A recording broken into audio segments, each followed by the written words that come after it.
Bonjour à toutes et à tous, aujourd'hui une vidéo devant ce joli paysage.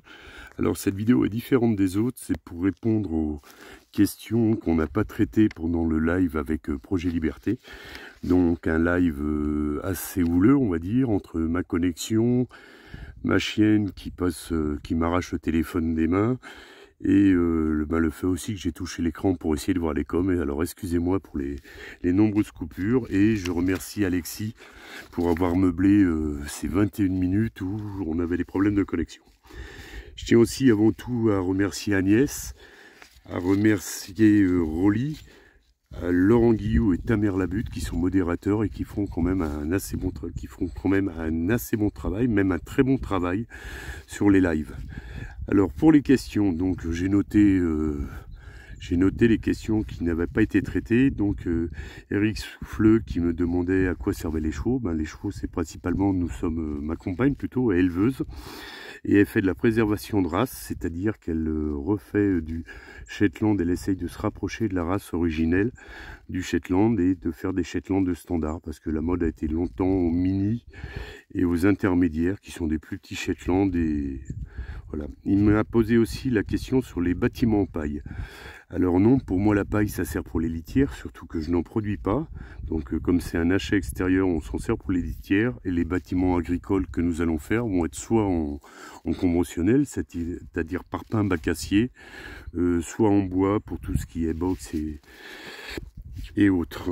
Alors sur la colline, oui, j'ai une caravane pour le temps des travaux. Nous allons même avoir un mobil-home en plus prochainement, mais ça ne restera que le temps des travaux, hein. Ça ne sera pas définitif. Et ça, une fois que les travaux de l'habitation seront terminés, eh ben, je pense que le mobil-home, comme on va l'acheter, je le revendrai, et la caravane, je la donnerai parce qu'on me l'a donné. Alors, Eclimp. Alors, oui, l'élevage, c'est pour la vente. Après, tu parles d'1 hectare par cheval. Le Shetland prend beaucoup moins de place, hein, sur une pâture, et on peut en avoir plus que1 par hectare du fait de la rotation, de la gestion des terrains, de la rotation des pâturages. Donc voilà, bon, l'hiver on les met sur ce qu'on appelle un paddock d'hiver. C'est une terre qui va être ruinée, qu'on se servira que l'année d'après. On laissera repousser l'herbe, parce que l'hiver on va essayer, quand les conditions météo sont vraiment très très médiocres, orage et ainsi de suite, on préférera les mettre à l'abri. Alors tu m'as posé aussi une question sur les limaces, comment je vais traiter les limaces. Comment je les traitais déjà sur mon ancien lieu, c'était le ramassage le matin quand il y a encore de la rosée, le soir parce qu'elle sortait le soir, et quand il pleuvait. Et donc je n'ai pas de méthode miracle pour les limaces. On est tous un peu pareils, chacun essaye d'appliquer une méthode qui marche relativement bien. Et pour ce qui est des accueils bikers, si un jour tu passes, t'arrives avec ta tente et je t'accueillerai avec plaisir. J'avais prévu ça à un moment de faire un camping motard. Mais bon, vu une petite levée de bouclier dans le village, j'ai laissé le projet de côté pour l'instant. Alors Mathieu Pinson, souvent tu interviens, bon, des fois tu as un peu des propos qui sont un peu énervants, mais comme tu as posé des questions, j'y réponds. Alors pour une scierie, oui, il y en a en Corrèze, il y en a à proximité, et je connais quelqu'un qui a sa scierie personnelle.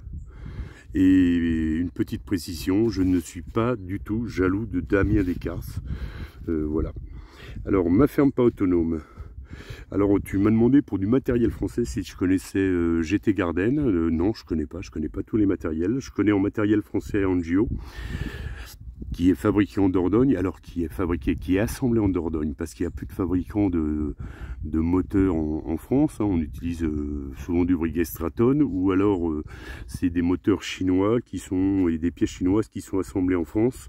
Les derniers moteurs qu'on avait purement français étaient Bernard Moteur, et les derniers qu'on fait du matériel purement français 100%, c'était Moto Standard, et les châssis en motoculture, c'était Roquet-le-Cœur qui utilisait du moteur Breguet Straton.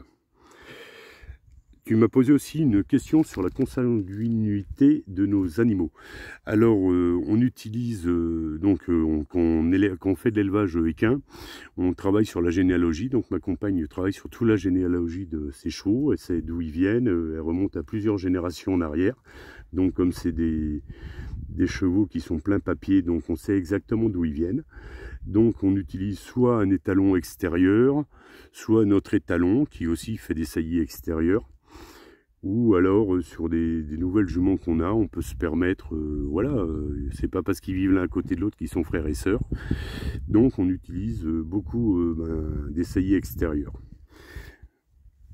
Pour Gary Chavidal qui a dit que les dadans étaient des ruches les populaires, oui. Alors les dadans sont les ruches les plus utilisées, mais la varée est une vraie ruche populaire. L'abbé Varé avait voulu faire une ruche facile à fabriquer par tout le monde. C'était la ruche du peuple, en fin de compte, qu'il a créée. Alors, dès Lorient, alors tu me demandes des vidéos plus longues. Oui, il y en aura des plus longues, comme celle-là, parce que là, je réponds à vos questions, ou sur des sujets bien précis qui méritent des vidéos longues. Après, tu me demandais ce que je pensais de la pollution, en fin de compte, en Corrèze. Alors, la Corrèze, il faut savoir, c'est le département où il y a la meilleure qualité de l'eau. Et un des départements où il y a la meilleure qualité de l'eau, c'est le département où il y a la meilleure qualité de l'air. L'enfouissement de déchets, je ne sais pas s'il y en a, parce que je ne me suis pas encore intéressé à ça ici. En tout état de cause, on est sur du granit, et le granit produit du radon. Alors le radon, c'est un gaz lourd, hein, c'est radioactif, c'est dangereux pour la santé, il y en a dans les caves, c'est pour ça que les caves doivent être aérées en Corrèze. Christine Megan qui me demande comment je vais me faire connaître pour mon activité pro. Mon activité pro, c'est tout simple, ça va être Facebook, j'ai une page pro, ça va être les pages jaunes, donc ça se paye, hein, les pages jaunes, hein, c'est pas gratuit, ça va être le bouche à oreille, hein, et puis je pense que je distribuerai peut-être des flyers ou j'accrocherai des affiches dans les commerces autour de chez moi. Alors Sidalipop, alors tu me demandes si j'ai du stock en nourriture. Oui, je tiens ça de ma mère, je pense. Je dois avoir un stock de 2 mois de nourriture. Bon, je suis pas non plus dans l'effondrement ni dans la collapsologie. J'ai juste un stock tournant de produits. Et voilà, j'ai pas un stock de 3 tonnes de papier WC. Non, je vis sur un stock de 2 mois parce que ça m'évite surtout de descendre faire les courses tout le temps. Changement de cap. Alors toi, tu m'as demandé pour les lives du jeudi sur Réseau Autonome. Alors je rappelle que je suis sur Réseau Autonome. Le lien est dans la description de la vidéo. Je vous invite à y venir parce que ça permet de discuter. Et puis on faisait des lives le jeudi qui étaient assez sympas. Il suffit de proposer en fin de compte à Grenaz qui s'occupe des thèmes un sujet de live et on pourra reprendre les lives du jeudi. Donc la dernière question est Jérémy33, et ça je m'y attendais parce que c'est la grande question à la mode en ce moment. Qu'est-ce que je pense du vaccin? Le vaccin, moi je dis que c'est la liberté de chacun. Chacun voit midi à sa porte. Si je me rappelle bien la devise, et si je dis pas de bêtises, c'est encore la devise de la France, c'est liberté, égalité, fraternité. Donc la liberté de ses actes et de sa pensée. Voilà, l'égalité entre nous tous et surtout la fraternité, malgré que on ne soit pas d'accord avec tout. Donc j'espère avoir répondu à ces questions. Si vous avez d'autres questions à poser, n'hésitez pas dans les commentaires, j'essaierai d'y répondre le mieux possible. Et je vous souhaite un très bon week-end à tous.